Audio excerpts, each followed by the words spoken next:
Bonjour tout le monde et bienvenue sur la chaîne Arcaril. Voici la suite de notre aventure Présence impie, Unholy Presence, donc qui est le scénario numéro 3, je crois. Ouais, partie 3 de la campagne en Ancient Evil Arise. Et donc nous attaquons notre deuxième scène. Les aventuriers donc sont chargés de patrouiller la ville de Daggerford la nuit, qui est donc pour l'instant sous l'attaque de créatures mort-vivantes qui enlèvent des gens. Et donc nous sommes chargés de faire un peu le ménage, ce que nous faisons pour l'instant plutôt pas mal. On attaque donc la deuxième scène. Les aventuriers sont relativement remontés à bloc. On a pris quelques dégâts quand même, mais pas grand chose. La guerrière est à 7 points de vie, Ménard le roublard est à 6 points de vie, Drake le druide, c'est lui qui a été le plus touché, il a 4 points de vie, le magicien lui il a pris aucun dégât. Ça va dans la défausse puisqu'on est à la fin d'une scène. Donc on va pouvoir sélectionner les créatures de la deuxième scène. Et donc comme le niveau de Dragonfire est de 2, on va sortir 2 aventuriers. Hop, et nous avons le premier, c'est Herbor Leafbrook, donc qui est pour notre roublard, et le deuxième, c'est Brenzok Pok. On verra un peu ce que ça donne derrière. Et donc, pour cette deuxième scène, nous avons en tout, normalement, le nombre d'aventuriers plus 1, donc il faut encore sortir 3 créatures mort-vivantes. La première, ça va être un Vampire Lair, donc c'est un lieu pour le magicien. Puis Swarming Zombie, Skeleton pardon, pour le Solaris la guerrière. Et pour terminer, la 5e rencontre, c'est une goule qui va s'attaquer aussi à Ménard. Voilà, donc on va tout de suite voir au niveau des effets de surprise ce que ça donne. Donc, on a commencé par Herbor Leafwood. Alors lui, c'est un espion du Zentarim. Alors il n'a pas de capacité particulière, il lui faut un rouge, puis un rouge, puis un vert, puis 2 incolores et 2 incolores pour être battu. Ça me semble pas complètement insurmontable. La goule, on l'a déjà vu. Lui, Brenzok Pok, donc c'est un alchimiste errant. Il a un effet de surprise qui est Dispel Magic. Lui, il n'a pas de pouvoir particulier contre les effets de surprise, donc son charme de dévotion est défaussé. Et sinon, il faut un rouge, un bleu, un rouge et 3 incolores pour être détruit. Le Vampire Lair, donc là c'est un lieu, n'est-ce pas? Donc on va mettre tout de suite notre magicien dans cet espace, parce qu'il a été aspiré ici. Et donc il y a un effet de surprise qui est aussi de dissiper la magie, donc il perd son charme d'arcane, pareil.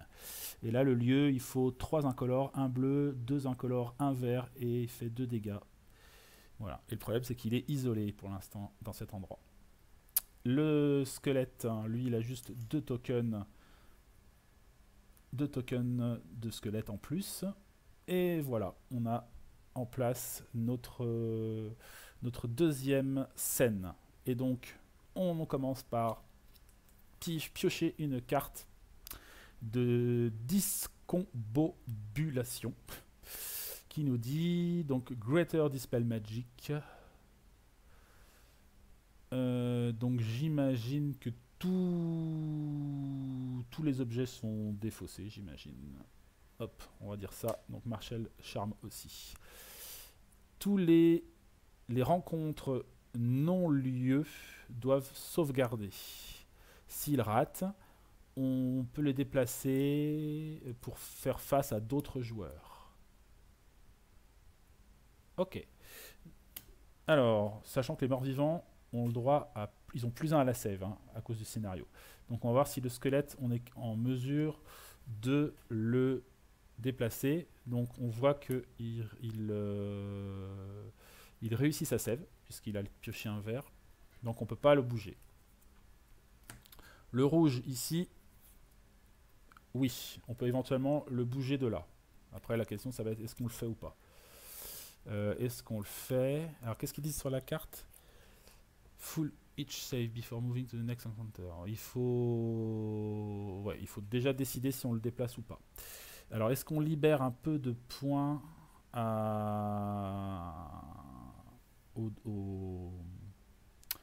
là il va se prendre un dégât seulement, c'est pas trop méchant.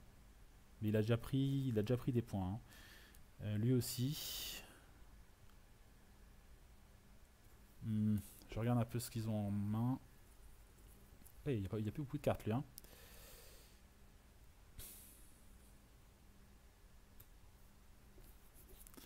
Il faut 2 rouges, 1 vert, 2 incolores, 2 incolores.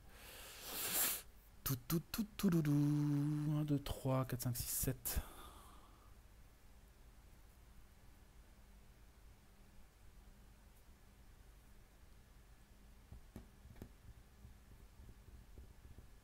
Bon, il a pas mal de cartes lui quand même. Hein. Ceci dit. Je sais pas s'il va être en mesure de tuer le truc là. Je pense qu'il a pas de vert, donc ça va être un peu compliqué. Ça va être un petit peu compliqué.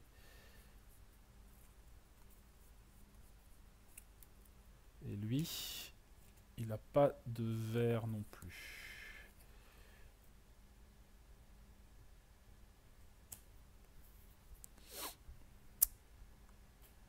Donc il va pas pouvoir tuer ni l'une ni l'autre. On va pouvoir les descendre. Bon. On va imaginer qu'il fait ça quand même. On va voir si la goule sauvegarde. Alors, vert et vert. Donc, elle sauvegarde. Hop. Lui, est-ce qu'on peut le déplacer? Non. Il réussit sa sauvegarde. Et le lieu, il ne sauve pas. Donc voilà, pour ce qui est de la carte spéciale là. Voilà, donc on peut attaquer le début de scène, enfin le début du tour. Donc pour l'instant j'ai juste des tokens en face de moi et j'ai mon Burning Hand qui va pas me servir. Donc je vais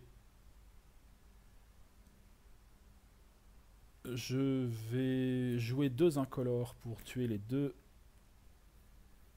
tokens. Et je pioche 3 cartes. Ah.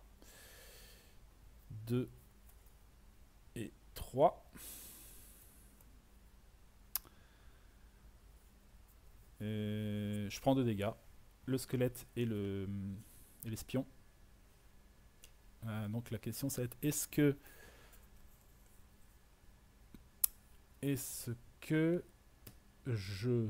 j'achète quelque chose? J'ai 7 pièces. C'est dommage, je suis à 1 point d'acheter une charge héroïque. Mais il va falloir quand même que je booste un peu mon tour là. Sinon je risque de descendre dangereusement dans les dégâts. Donc je vais prendre une commande présence. Présence ou un shield over shield? On va prendre commande présence pour le moment. Donc ça coûte 4. 1, 2, 3, 4.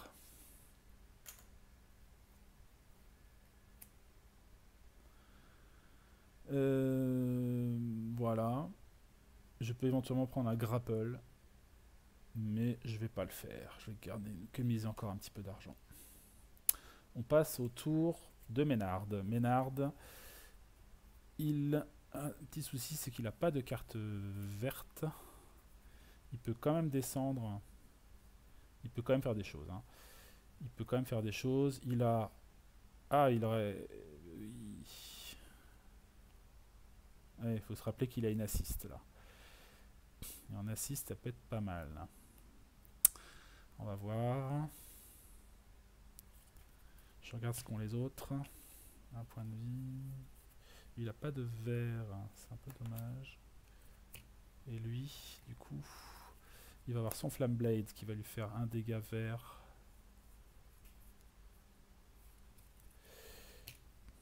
Ah bah tiens, on va peut-être faire ça. Detect Magic. Donc je pioche une carte uncommune et je la place dans ma main et ça permet de récupérer un objet magique juste pour l'aventure. Dans les tirer des objets uncommon, donc c'est un peu mieux. Hop. Et donc je coupe. Et c'est alors un marteau de lancer +1. Qui me fait donc...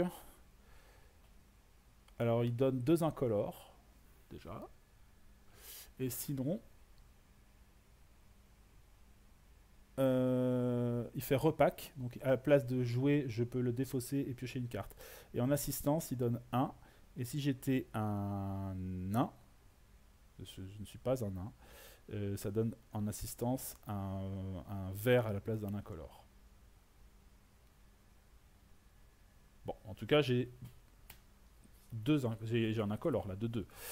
Ce qui est déjà pas mal. Donc je vais l'utiliser direct pour descendre la goule. Je mets un coup de marteau sain là. Boum. Et hop, il descend déjà d'un cran.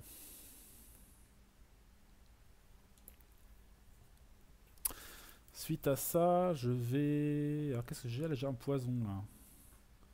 Le poison va pas me servir tout de suite. On va être coincé parce qu'on va manquer de verre très vite. Et ça c'est embêtant. Donc on va essayer de, au moins de réduire tout ce qu'on peut réduire. Je vais donc jouer... Alors j'ai envie de garder la Twist the Knife quand même. J'ai envie de garder Twist the Knife pour pouvoir... Ou alors non. Oui, je peux faire ça. Donc je fais Twist the Knife.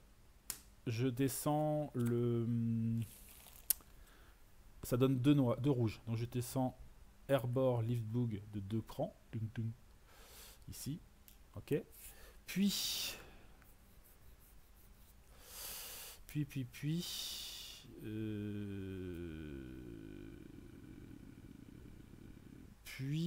bah, je vais jouer expertise.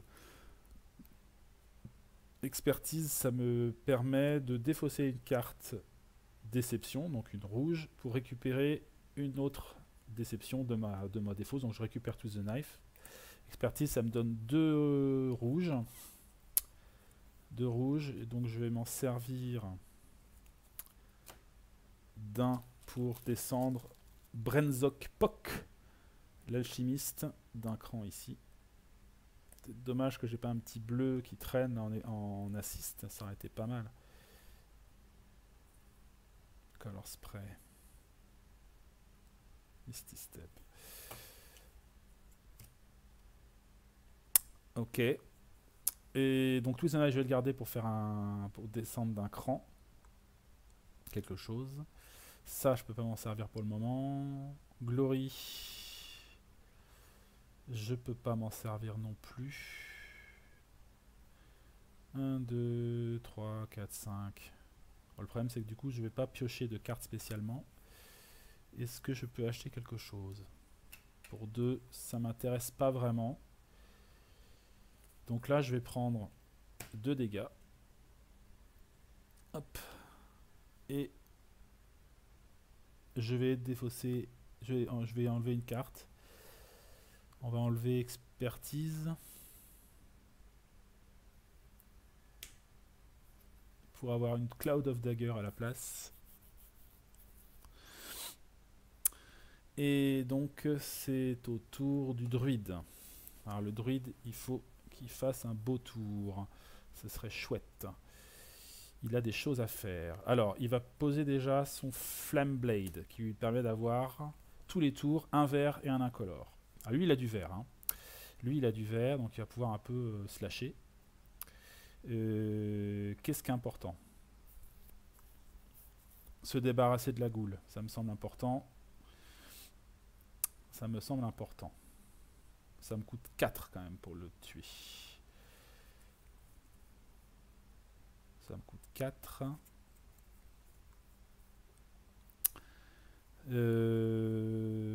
C'est plus important de tuer la goule. 1, 2, 3, 4. Que de tuer l'alchimiste, sans doute. Alors, là il y a déjà un vert et un incolore. Donc il faut encore un vert et un normal. Donc il fait un vert et enfin un normal, par exemple un autre. Je prends un autre vert. Hein, et là, on tue la goule. Hein, là ça fait 3 plus... Ça fait 4 verts et un incolore. Là il fallait 2 verts et 2 incolores. Donc c'est bon, la goule est détruite. Ça fait donc 6 pièces. 6 pièces pour, en commençant par le druide. 1, 2, 3, 4, 5, 6. Après, donc ça là, ça a été joué. Je peux quand même réduire, et je ne vais pas m'en priver, je vais quand même réduire le POC machin là, Brenzok POC, avec un rouge et un bleu. Donc un bleu et un rouge. Hop. Et au final, il me reste un Grace que je peux utiliser contre lui ou lui. Alors qu'est-ce qu'il va pouvoir jouer le guerrier après? Il a un bleu, donc il pourra finir le squelette. Allez, on va le faire sur le squelette. Donc le dernier vert ici, c'est pour le Swarming Skeleton, le descendre d'un cran. Voilà. Ça c'est bon.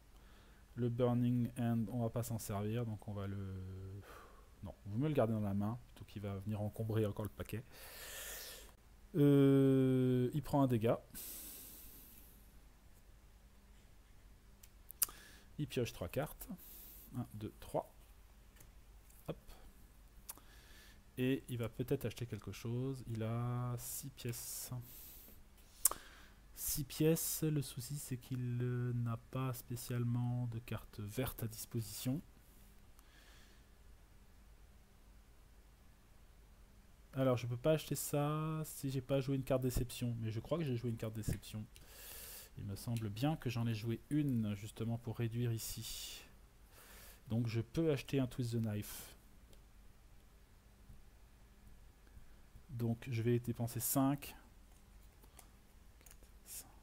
pour acheter un Twist the Knife. Hop. Et c'est un Cloud of Dagger qui arrive là. Ok, ici. Donc lui, pendant ce temps-là, il est carrément dans le repère des vampires. Vampire Lair. Espèce de maison un peu glauque là. Avec de la lumière rouge. Super discret. Enfin bon, bref. Donc, là, il faut 3 incolores. Un bleu, 2 incolores, un vert. Sachant que je suis en mesure de faire un achat en jetant une carte bleue, par exemple une Burning Hand, de faire un achat de 5 ou moins et de la jouer immédiatement. Donc je peux faire un Cloud of Dagger par exemple et faire 3 dégâts, dont le bleu. Donc ça peut être celui du milieu là. Il faudrait que j'ai 3 incolores d'abord. Et après, il me faudrait un vert. Le problème, c'est que j'ai pas de vert. Alors, ceux qui peuvent me filer du vert, c'est ceux qui font Twist the Knife, là, qui peuvent descendre d'un cran. Et comme je suis dans un lieu différent, ils peuvent quand même m'assister. Ils peuvent pas attaquer directement le lieu, mais ils peuvent quand même m'assister. Donc, il faudrait que je fasse les 3 du haut, là. Ce qui va être très faisable. Les 3 du haut, puisque j'ai Magic Weapon, par exemple, qui me permet d'en faire 2. Plus un cantrip, ça fait 3. Donc le Cloud of Dagger qui a été acheté et joué immédiatement. Là, ça descend du coup jusqu'en bas quasiment. Grâce à l'assist de je ne sais pas qui, on va dire le druide. Hop, il termine le lieu. On détruit le dernier vert avec un dégât de niveau. Et donc ça rapporte 7 pièces. 1, 2, 3, 4, 5, 6, 7. Hop, lui il réintègre son truc. Il prend pas de dégâts. Est-ce qu'il peut faire autre chose? Ouais. Ouais, je vais me gêner. Il va peut-être faire un Misty Step.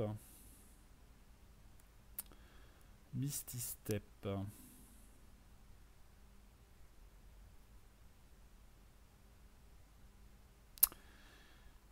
Ouais. Alors l'idée ce serait d'aller tuer lui. Il lui faut encore 3 dégâts incolores. Donc là avec un Misty Step et un cantrip, j'ai 3 dégâts. Ok. Mais avant ça, donc quand je joue, je pioche quand même 3 cartes. Et après il faut que j'en défausse 3. Donc je pioche un cantrip, un autre cantrip et un glory. Est-ce que je vais avoir besoin du glory spécialement? Non. Donc ces 3 cartes là, je vais les virer. Tant pis. Et je rajoute mon dernier cantrip qui traîne là pour finir Brenzokpok avec les 3 derniers incolores qu'il y avait à faire. Donc lui, il meurt aussi et il va rapporter 5 pièces. 5 pièces, donc ça fait 1, 2, 3, 4 et 5. Il pioche 3 cartes. 1, 2. Je remélange pour la troisième.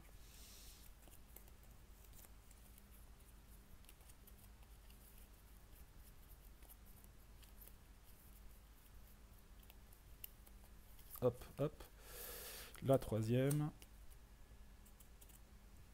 Quand même vachement bien, Magical Adept. Hein. Hyper balèze.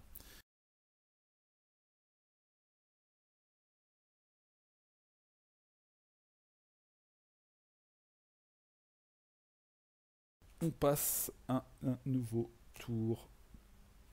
Hop, le Dragonfire augmente. Ah, il faut peut-être un achat quand même. Oui, il va attaquer un Cloud of Dagger pour 5. Hop.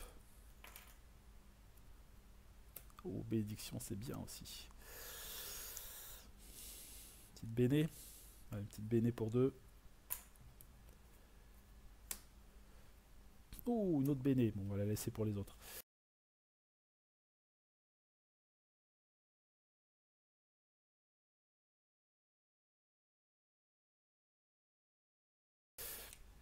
Donc, nouveau tour. On regarde un peu le Dragonfire. Magical Surge. Donc, les forces des cartes d'arcane augmentent de 1. Il n'y en a pas.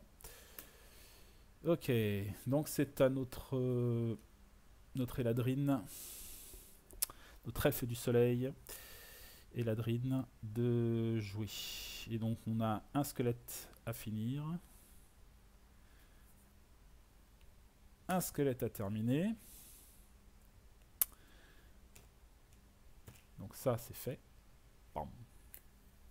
Ça fait 4 pièces. 3 et 4. Ça fait 1, 2, 3 et 4. Et après ici, on a un vert et 2 incolores. Évidemment, j'ai pas de vert. Je n'ai pas de vert. Mais par contre, j'ai le magicien qui a une bénédiction. Donc là, il donne un dommage de n'importe quelle couleur en assist. Donc on descend ici. Et là, il me reste plus qu'à mettre. Il me reste plus qu'à mettre 4. Donc je vais jouer mon commande présence. Ça me permet d'avoir 2 dégâts déjà. Et je donne la possibilité à quelqu'un de jouer aussi une carte.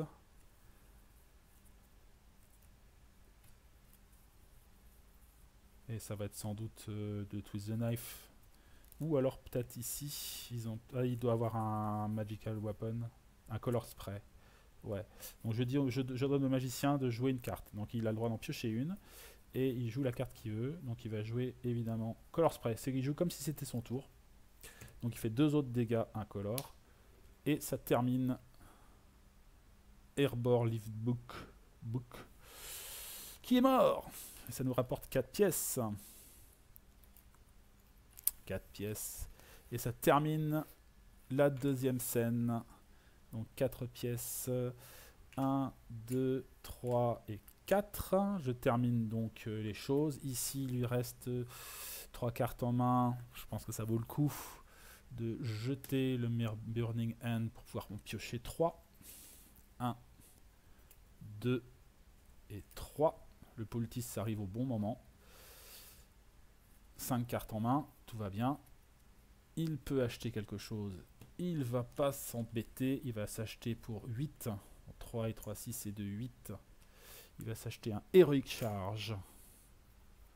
On verra ce que ça donne quand il pourra la jouer. Comment il peut la jouer. Et donc, ça termine son tour. Il a joué ça. Donc, il peut faire un achat. Ah oui, tiens, en fait, on n'avait pas fait tout à l'heure. Le repos des guerriers. Donc le tour précédent, j'avais oublié de faire la phase de repos. Donc tout le monde récupérait un point de vie. Donc là, du coup, ils en récupèrent 2. Donc lui, le Joe Max, il bouge pas. Lui, il remonte à 6. Lui, il en récupère 2. Il remonte à 7. Et donc, ils ont la possibilité de faire un achat aussi. Alors lui, il va racheter un... Alors bon, on va faire dans l'ordre. Le roublard... Il va acheter une opportunité, on ne sait jamais, pour 2. Earth Mother Divination. Lui, il va s'acheter une Flamme Blade pour 4.